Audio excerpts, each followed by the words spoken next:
Now, just in time for the insight on this 5th day of July 2023. Now, I do believe you had a wonderful day. So did I, by the way. And tonight we look at different things, but most importantly on matters road carriages. Remember, you can watch this particular bulletin live across all social media platforms at Lookup TV on Instagram, Twitter, Facebook, and YouTube. As well, you can engage with us at Lookup TV on Twitter and as well at Ian K. Tani.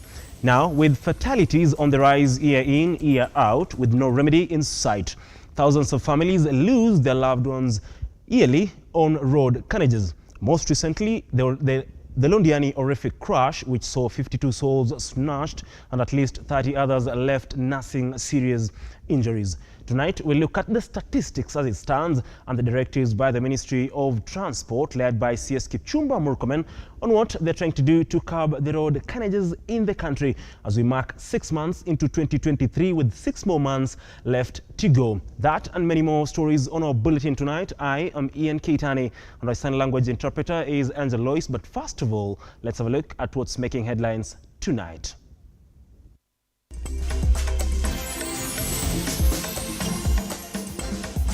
Tonight on The Insight, Okiya Omtata refutes claims that suspension of the Finance Act will negatively impact the country's economy as court hears petition. Pastor Paul Mackenzie is a squatter who invaded private property in Shakahola, says government. And in our special feature tonight, we tell you the story of a former boxing champion living in abject poverty in Nanyuki, Laikipia County.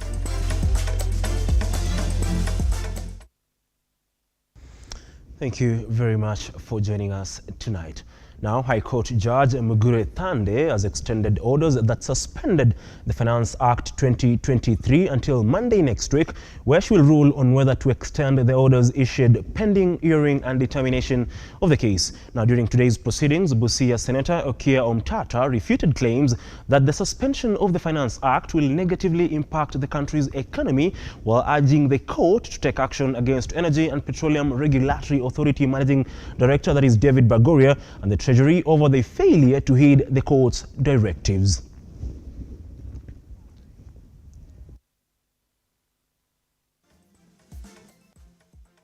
Regarding that particular case, remember Okiya Omtata went to court challenging the Finance Act 2023, saying that it was illegal.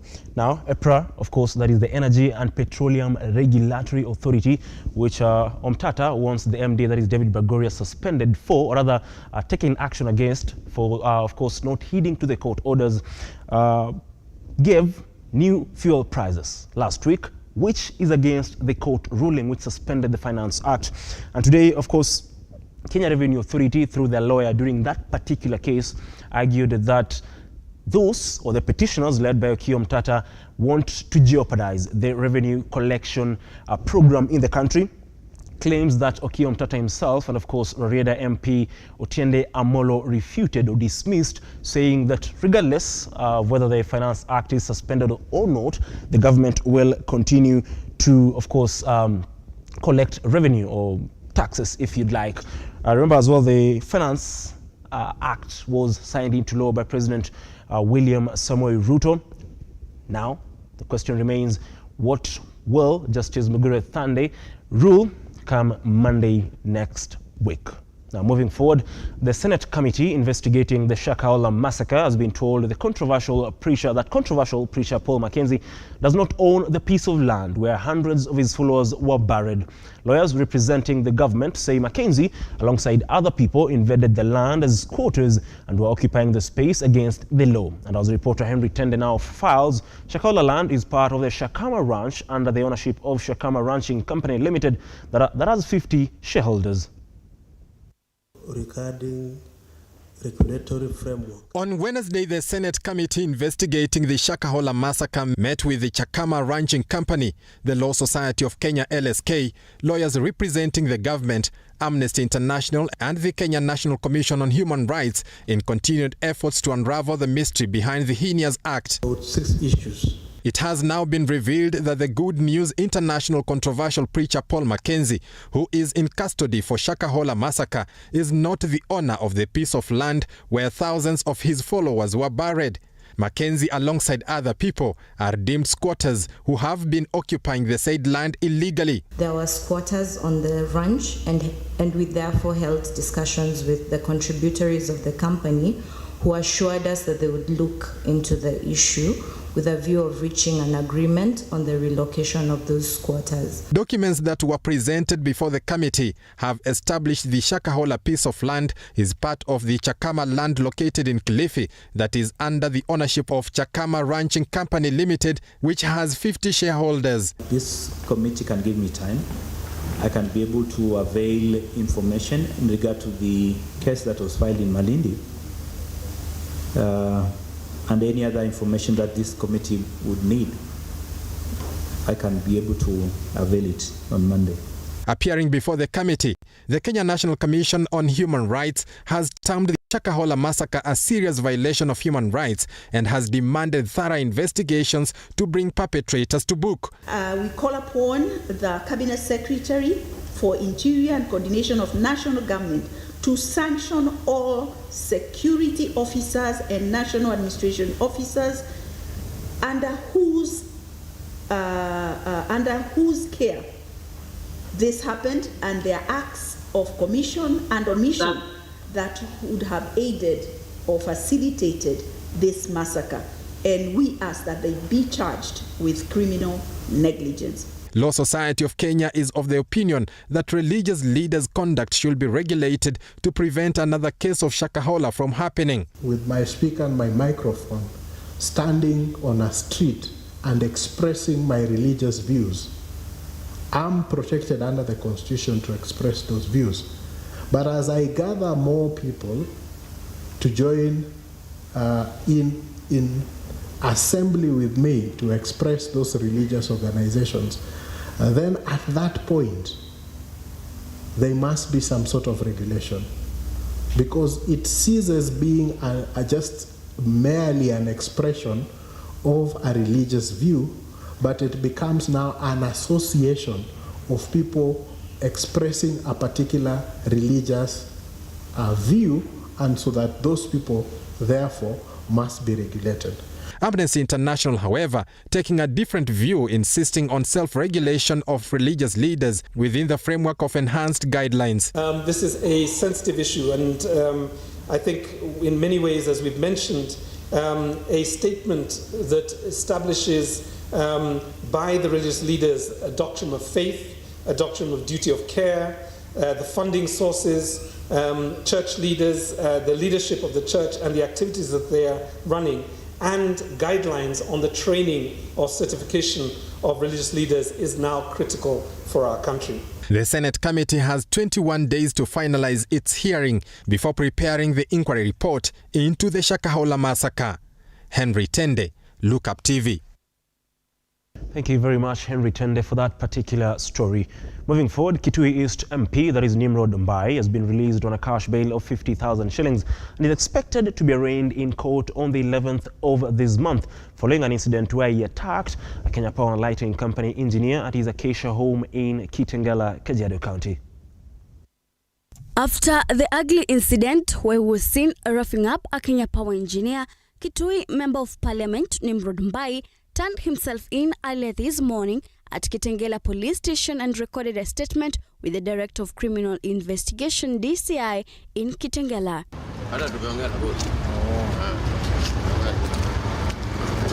The embattled MP was later released on a cash bill of 50,000 shillings and is to be arraigned in Kajiado Law Courts on 11th of May this month with his gun confiscated by the police. The violent incident has raised concern over the safety of citizens performing their duties, especially in the hands of government officials. Wari Mukimani, Look Up TV. On to matters e-mobility, and the Kenya Commercial Bank Foundation has today unveiled electric motorbikes as the transition to clean transportation gathers pace in the country. The event, which was graced by Transport Cabinet Secretary Kipyego, will see the rollout of the electric motorbikes that retail from around 200,000 Kenyan shillings. Speaking at the electric motorbike launch, KCB Foundation CEO Paul Russo stated that the program was part of its 6-year electric mobility project That would see the buyers get 100% financing and will also see to the creation of new green jobs in the transportation sector while focusing on the youth and women in the country. You are also, addressing climate change. You are addressing, a number of investments because we will also then be able to generate new businesses and new operations. We must also work with counties and we must also work with the national government. The good thing, and I preach this a lot, we have to make sure that we come together, all hands on deck, if we are going to deliver these solutions.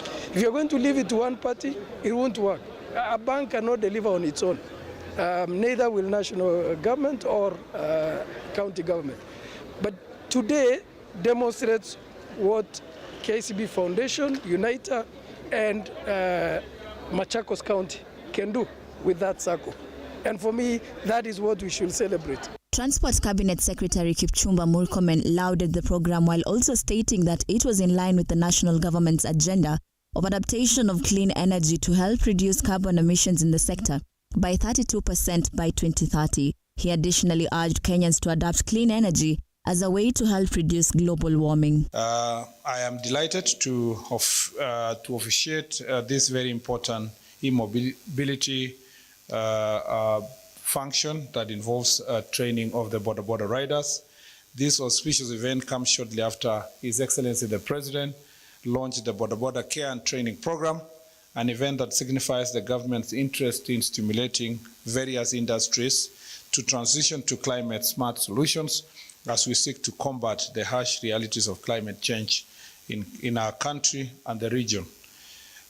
Championed by the Central Bank of Kenya, we are glad that the financial sector has made commitment to the country to address climate change, including recommendation for consistent disclosure that will help financial market participants understand their climate-related risks.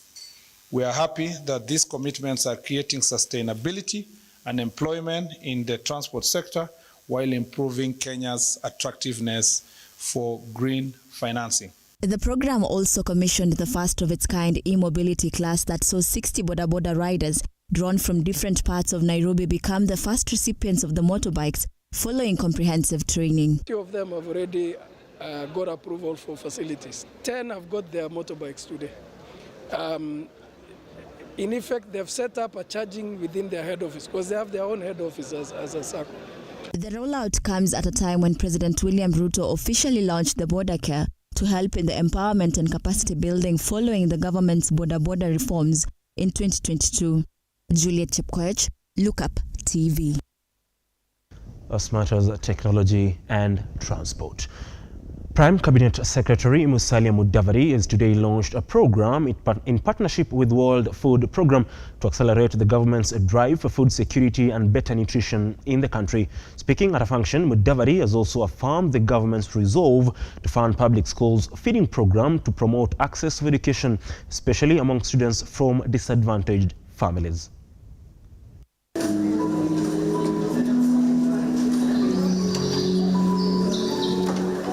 It is now my singular and great pleasure to unveil this new WFP Kenya Country Strategic Plan.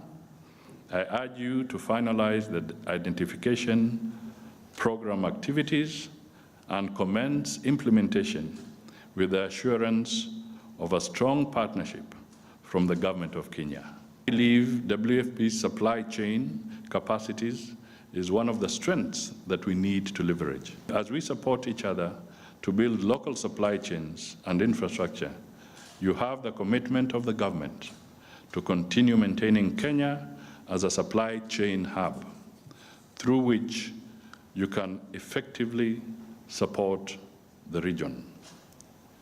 Incidentally, the excellent working relationship between WFP, the Kenya Ports Authority, and the Kenya Revenue Authority enabled last year's transiting of about 250,000 metric tons of cargo through the Mombasa port, supporting Kenya, Uganda, South Sudan, Rwanda, Burundi, Eastern DRC, Somalia, and occasionally Tanzania. We have talked of a program that is being developed It's not yet mature, but it is in the works. Block by block, that is food for debt swap, which I'm sure some of you will be conversant with. That, again, is going to help. The strength and support under the school feeding program is something that we can look at. Kenya, through partnerships of this nature, can transform Kenya into the logistical hub for the region. I would like to take the opportunity to highlight to our new invited guests that WFP is launching in this workshop its new country strategic plan. It's our second generation country strategic plan, so for short, we've been calling it the 2G CSP.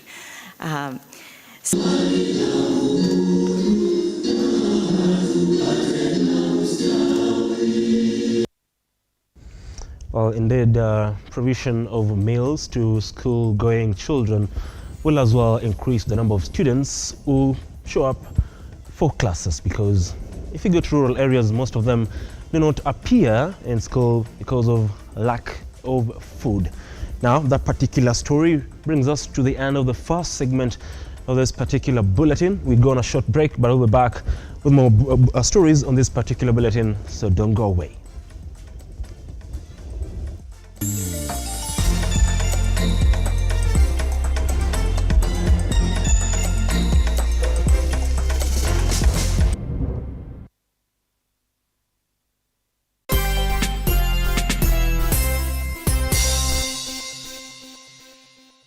The future is hands-on, and Sensei College is at the front line of technical institutes in Kenya, offering practical and skill-based courses accredited by all concerned bodies, TVETA, NTSA and NITA. Sensei College offers driving and plant operator, cosmetology, fashion and design, mechanics, hydroponics and irrigation, installation, building construction, hospitality, photography and video production, electrical and electronics repairs, and ICT courses. Get free plant operator training when you enroll for plant mechanics, free driving when you enroll for motor vehicle mechanics, and free riding when you enroll for motorcycle mechanics. The requirement is an ID only, with intakes every first week of the month. We have 2 campuses in Nakuru and Nairobi. We provide meals and accommodation. Sensei College. My skills, my future.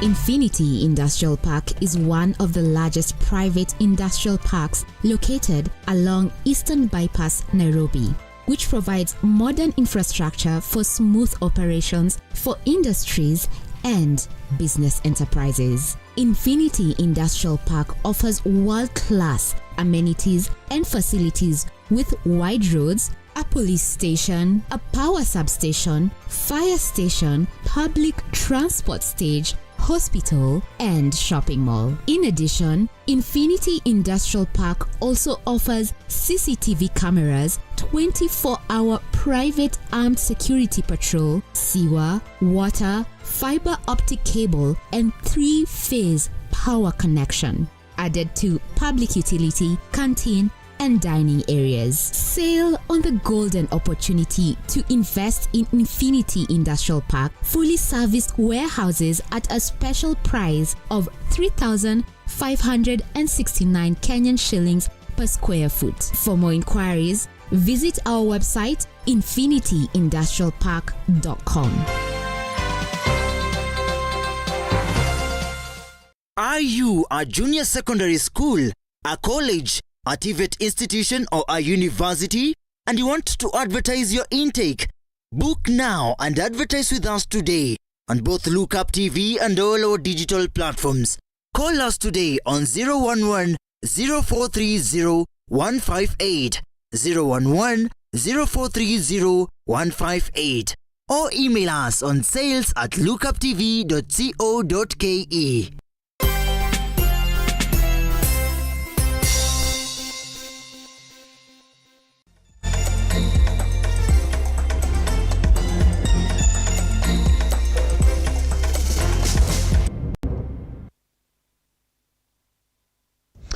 Welcome back and thank you very much for staying with us. Now, young enthusiastic internet users in Nakuru County have increasingly returned to cyber cafes for cost-efficient browsing experience after the county government registered over 100 internet cafes. A trend analyst project will rethrust internet cafes to the hearts of internet consumers. Faith Bonareri with more on that particular story. Wanjiku, Benson Kungu and John Kamau are some of the residents from Nakuru who have benefited greatly from internet services. Grace Wanjiku, a student in a local university, ardently uses the internet as it helps her connect with friends, relatives and search for job opportunities. I usually come to the cyber to get online services, especially the government ones, that they're not really efficient when you use your phone, a smartphone, but I prefer coming to the cyber. One, because you'll be less distracted here by the apps, actually, and you get adequate assistance from the people who work here. And it's broad actually when you use cyber compared to using your phone. I have a smartphone, but I really prefer doing my services here at a cyber because one, you get some assistance, and then it's cost effective actually, it's economical, and it's really convenient rather than using your phone. According to Modoni, the internet business has not lost its appeal as she regularly visits the cyber cafe to access affordable government services. Natumia apps zenye hata siwezi access kwa simu, naweza hapa kwa computer. I prefer using cyber compared to smartphone. Juu hapa kwa cyber, I'm focused with what I'm doing. Si kama kwa simu, unaweza kuwa distracted by some apps like WhatsApp, chatting, Facebook, Instagram. So hapa kwa cyber ni kufocus na kazi yenye imekuleta hapa. Kamau, a cyber cafe owner in Nakuru, claims that his business income has doubled as many young people take advantage of the opportunity to gain skills in the stock market and provide knowledge about digital currencies. Mimi ni mteja wa Ben hapa. Huwa nakuja kwa sababu hapa ananitengenezea marisiti zangu, stika zangu za kazi. Nikitaka kufile returns naleta hapa hivi. Pia nakuja kwa M-Pesa, anafanyia M-Pesa services. Kwa hakika cyber ni nzuri kwa sababu unakuta watu wengi hawana makompyuta kwa nyumba zao. Kuna zile vitu huwezi fanya kwa simu, huwezi print documents. Sasa unakuja kwa cyber hapa, unaprintiwa na ni cheaper. And very efficient and very fast. As internet use continues to empower the youth to improve their lives, Benson Kungu states that young people who enjoy using digital platforms benefit as it enables them to ensure their experiences in creating commercial and personal websites. I've been doing printing. I have my customer here. I also have my student here with me. Juu nimekuwa nikifunza computer, nimekuwa nikiprint vitu kama stickers. And I'm proud of my customer because wamekuwa wakikuja day and day, and so far so good. Faith Bonareri, Look Up TV. Well, thank you very much, Faith Bonareri, for that particular story. Now, as I explained during the opening remarks of this particular bulletin, road carnages has been a menace in the country year in, year out. But what can be done to curb these road carnages? Now, the Ministry of Transport continues to give directives on what needs to be done to avert such, fatalities in future. Now, we do know that most recently, as recent as last week, there was a crash, horrific crash, by the way, in Londiani, in Carriages County, where 52 people lost their lives. 52 people lost their lives. At least 32 other people are nursing serious injuries in hospital. Now, was this avoidable? Now, last year, in a press conference between Transport CS Kipchumba Murkomen and his interior counterpart, that is Professor Kitui, Murkomen attributed most accidents last year to human error. Now, how can we avoid all that? Now, I just want to take us through the statistics of road carriages from 2021 to date. And, like you can see here, in 2021, we had a total number of 20,625 road carnages. Out of the 20,625 road carnages, 4,121 people lost their lives. 4,121 people lost their lives. Now, of the 4,121, 441 were drivers, 746 were passengers, those in the vehicles. 1,557 were pedestrians. And lastly, boda drivers or motorcyclists, those who lost their lives in that year was 1,271. Now, like I said, the number continues to rise as years go by, because last year there was an increase of around 1,100 new road carriages. There was an increase as well in those who lost their lives, because previously in 2021, those who lost their lives, the number was 4,121. Last year, those who lost their lives were 4,690. An increase of around between 400 and 500 people. Now, the drivers who lost their lives last year were 426. Let's say a decline in those who lost their lives that particular year, a decline of around 15 people. That is on the drivers who lost their lives. 824 passengers lost their lives in the year 2022, an increase compared to the 746 who lost their lives in 2021. Again, pedestrians, 1,182 pedestrians lost their lives as compared to 1,157, those who lost their lives in 2021. Boda operators as well, 1,255 lost their lives in 2022, a reduction of around 16 people.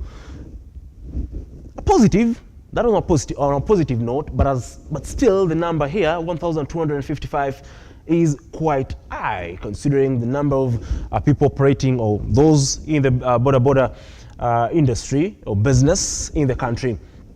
Now, the only decline that we have is the number of fatalities in drivers who lost their lives between 2022 and 2021, and that of motorcyclists or boda operators or drivers, if you'd like, in 2022 and 2021.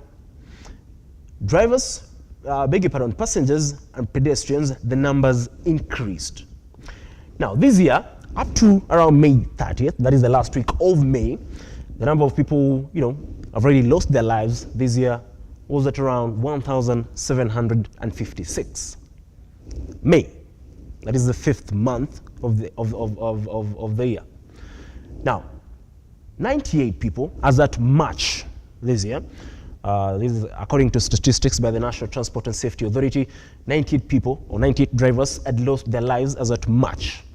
Now, passengers who had lost their lives as at March 2023 was 389. That is the third month of the year. Pedestrians, as at March again, who had lost their lives were at 148. Boda operators or drivers or motorcyclists, if you'd love to call it that, or to call them that, beg your pardon, as at March, those who had lost their lives were 401. Now, if you're not careful enough, because the CS said attributed most accidents last year out of these 21,757 to human error. Now, the number might surpass, the number of fatalities, if you're not careful on the roads, might surpass last year's total tally, which was at 4,690. Now, this of course excludes the recent accident, that is the Londiani crash. Remember as well, there was an accident in Kayole in somewhere around March 30th this year, just to be specific, by the way, March 30th. A bus that was ferrying students of Pwani University who are going to Eldoret or the Uasin Gishu County to attend inter-university games crashed in Kayole area, Naivasha constituency in Nakuru County. Around 14 students lost their lives instantly. Now, after the Londiani crash, which happened during the weekend, the CS for Transport, Kipchumba Murkomen, visited the area. And it is sad that many of those who lost their lives were traders who were trading just off the road. We understand everybody is trying to make ends meet and fend for their families. But the ministry gave directives. And I just picked some of the directives by the Ministry of Transport that is led by the former majority leader in the Senate, that is Kipchumba Murkomen. And he gave a raft of measures, directives that he wants them undertaken to ensure that road carriages can be reduced. Now, one, like I said, there's construction of markets off the highway. Now, most of those who lost their lives, like I said, were traders who were just off the road. Now, Kipchumba Murkomen, the cabinet secretary, wants markets to be constructed off the highway to prevent or to avert such cases in future. Now, he, of course, mandated the Kenya National Highways Authority to oversee the construction, because after these markets are constructed, people will need access roads to be able to get to these markets. Now, you of course directed Kenya to oversee the construction of access roads to these particular markets. It is sad, just talking about markets and the traders who lost their lives, it is sad that just a day after traders lost their lives in that particular accident, those who operate in that particular road came back and they said they're only trying to fend for themselves. Now, we've had this statement many times when we have road carriages in the country, but the question remains, when will this secure? These traders be relocated to a place where it will be considered safe. Now, this as well might not be the task of the national government alone, but as well the task of the county governments as well. Now, again, Kipchumba Murkomen, the CS, ordered the retesting of public service vehicles and commercial public service vehicles and of course commercial vehicles as well, at a fee of 1,050 to assess their competency before of course license renewal. This is a very contentious issue. I want to take you back to somewhere in the middle of last month, because the Long Distance Drivers and Conductors Association, of course, expressed their dissatisfaction with this particular regulation, because it is supposed to be enforced by the National Transport and Safety Authority in conjunction with the Ministry of Transport. And they said they were not consulted in coming up with this idea of course, conducting a retesting to assess the competency before the renewal of their licenses. And just to give you an overview, the directive requires that drivers with class B3, D1, D2, D3, C1, C2 and CE, and of course together with CD licenses, to undergo retesting every 3 years upon expiry of their licenses. Now, this is what the association had to say. We propose, and I quote, that the Ministry of Transport and the NTSA to introduce free refresher courses for PSV drivers as a continuous road safety training alternative, rather than imposing the costly retesting program. And they, of course, issued a strike notice. Now, moving to the next directive, of course, the National Transport and Safety Authority was as well ordered to, of course, conduct the anti-drunk driving operations countrywide. Remember, there was the alcohol, the famous alcohol operation. Murkomen wants that to be redone as well. He wants EPRA to investigate the sale of adulterated fuel in the country. Adulterated fuel in the country. Now, talking about fuel, most of course, drivers currently, or car owners or PSV owners in the country, are lamenting at the cost of fuel. Now, like you heard before in the bulletin, is that Okiya Omtatah went to court because EPRA, that is the Energy and Petroleum Regulatory Authority, defied the suspension of the Finance Act and implemented its new fuel prices. But before I get to the fuel prices, now, these are just some of the directives that I picked out from the CS himself, Kipchumba Murkomen, who communicated that through, of course, his official Twitter handle. But the question remains, most of these directives have been given when road carriages happen. But this is the new cabinet secretary. The new tenure, the Kenya Kwanza administration came into place. His Excellency Dr. William RUTO appointed Kipchumba Murkomen to lead this particular docket. But what begs the question, will these directives be implemented this time round? Because if they will not be implemented, and it is not just the responsibility of the ministry and the National Transport and Safety Authority, but your responsibility and mine as well, to ensure that we get to observe traffic rules. They say if you're in a matatu that is overspeeding or not observing traffic rules, it is your responsibility to speak out. But at the end of the day, what matters the most is the implementation of these particular directives. This will be implemented, and the results of the implementation of these particular directives, or the fruits of these particular implementation of these directives will be felt. Time will tell. At the end of the year, we'll be looking at the statistics in regards to matters, road carriages. But of course, we would like as well to condole with the family of those who lost their lives in the Londiani crash, and may God continue to comfort you. Talking about fuel, adulterated fuel as the last directive. Now, EPRA gave new prices of fuel in the country.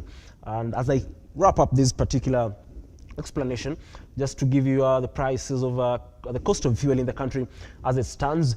Petrol last month, 1 litre of petrol was costing 182.23 on average across the country, or across most towns in the country. Currently, it retails at around 195.38. That was an increase of around 13 shillings. Diesel was retailing at 167.45. Currently, it is retailing at 179.45, an increase of around 12 shillings. And finally, kerosene was retailing at 162.67 last month. That is, currently, it is retailing at 176 shillings.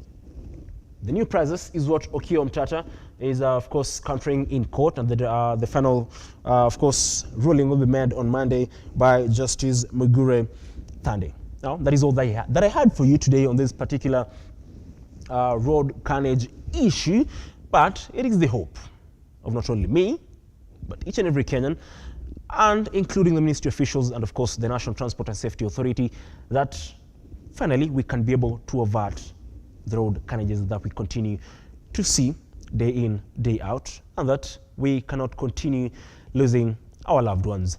Now, on that note, I wrap this up, but in a moment, I'll be back with sports news making headlines across the country today.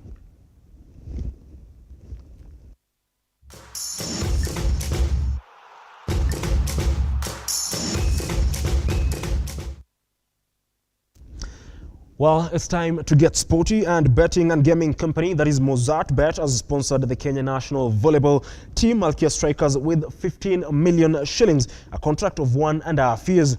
Now, the sponsorship comes just a few days before the Malkia Strikers participate in the African Cup that will kick off from the 8th of next month. The team will be flying to Morocco for further training before heading to France, for the competition later this month. I believe in my players. Hiyo ndio kitu wanawaambia. If you believe in yourself, hakuna kitu ngumu. So as a captain, I believe in my players, and then especially the young players wametoka shule ama wamemaliza 1 year nje na wamekuja mara ya kwanza. Tunajua kuna competition at least saizi, kwa sababu haitakuwa tu ni muhimu anacheza peke yake. So we have Juliana, we have Simiu. So hata muhimu akika hapo nje ama nimelemewa kidogo, najua mtu akiingia hapo iko sawa. So like to appreciate them for the effort that they have put in. Like last year, they really came through for us. It was really tough for us to travel, but they really came through for us, which is something that we are not taking for granted. Like, we really appreciate them for that. And also, the same time, the same place, like today, you see, they have really surprised us, and it's something that is so encouraging for the players. And also the team, the junior players that have been here, they were like, oh my God, so this is... And then you will have more points. But the chances now for qualifying for VNL is only Kenyan team who will be playing in Challenger Cup. You cannot go directly to VNL. So the chances of Kenya now to have the first qualification for the VNL, and being the only country from Africa playing VNL, then we will have another chance to qualify directly for 2024 Olympics. Of course, we wish the Malkia strikers the very best in that particular competition to be held in France. Moving forward, of course, Kenya's coach for the national under-20 rugby team, Curtis Olage, has named a final squad for the 28 players that will be participating in the upcoming World Under-20 Rugby Trophy. The competition will be held at the Nyayo National Stadium from the 15th to 30th of next month. Kenya's Chipu will be battling Samoa, Spain and Hong Kong, China in the group stages.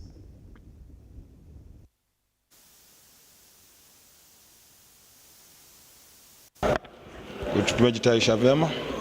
We've put in quite some work. I mean, got some coaches who have come to help. Coach Labib from the Storm has just come to help.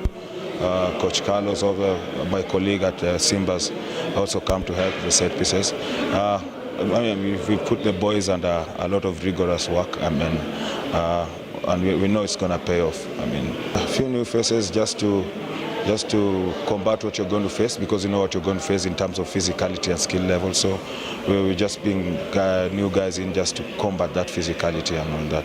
But all in all, we keep the same flavor, the Kenyan flavor of playing style, and we know we know we're going to do well. Now moving forward, the Sports Journalists Association of Kenya has awarded two-time Diamond League record holder Faith Kipyego. Kipyego shattered the women's 1,500 meters record in Florence Diamond League before breaking another 5,000 meters record at the Paris Diamond League, all in 1 week. Now Kipyego has been awarded with the Sports Journalists Association Award, of course, Athlete of the Month.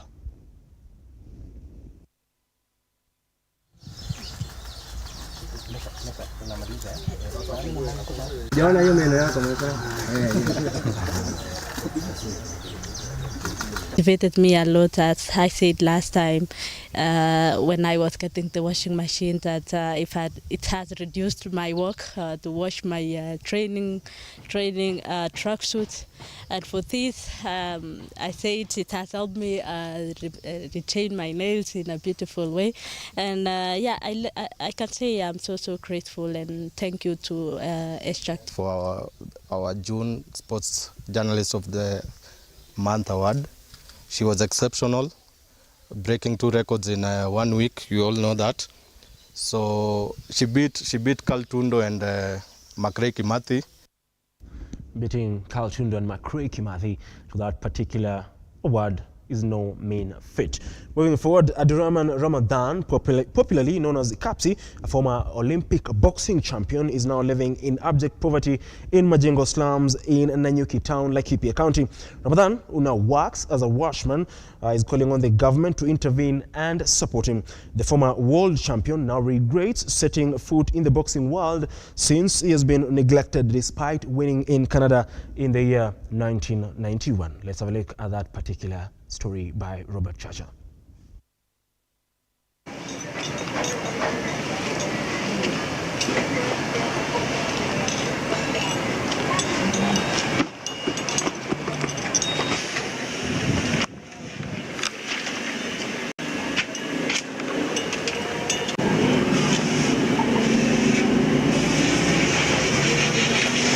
Nimezaliwa Majengo, hata kulelewa nimelelewa Majengo.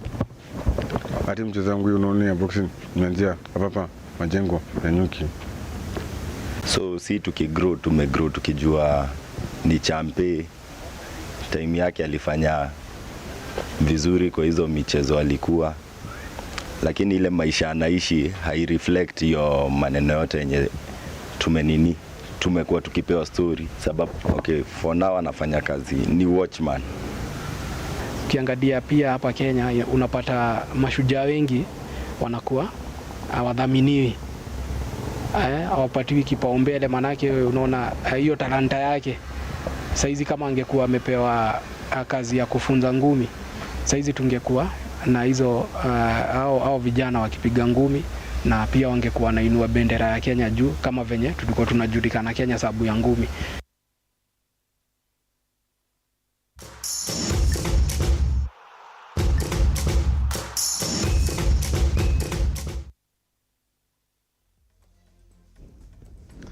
Well, it is a sad story there On that note, we wrap up this particular bulletin, but just so you know, Arsenal have completed the signing of Jurriën Timber for a fee of 40 million plus 5 million add-ons from Ajax Amsterdam. Today, Manchester United unveiled Mason Mount as their new number 7. United are still hunting for the signature of Andre Onana and as well Sofiane Amrabat, the Algerian international. It's only time will tell whether the addition of Jurriën Timber, Declan Rice, who Arsenal have signed for a British record fee of 100 million plus 5 million euros, of course, add-ons, and Kai Havertz will help them get over the line, or will they bottle the league again next year? Now, that is all that we had for you tonight on this particular bulletin. Thank you very much for joining us. For everybody who made this a success, Nancy Nelime, Orondo, Josh, Alvin, Sean, Nasha, and Nelvin on our digital desk, Ian, and of course our sign language interpreter, that is Angel Lois. Thank you very much. May God bless you. See you again tomorrow. Do have yourself a lovely night, and like always, God bless.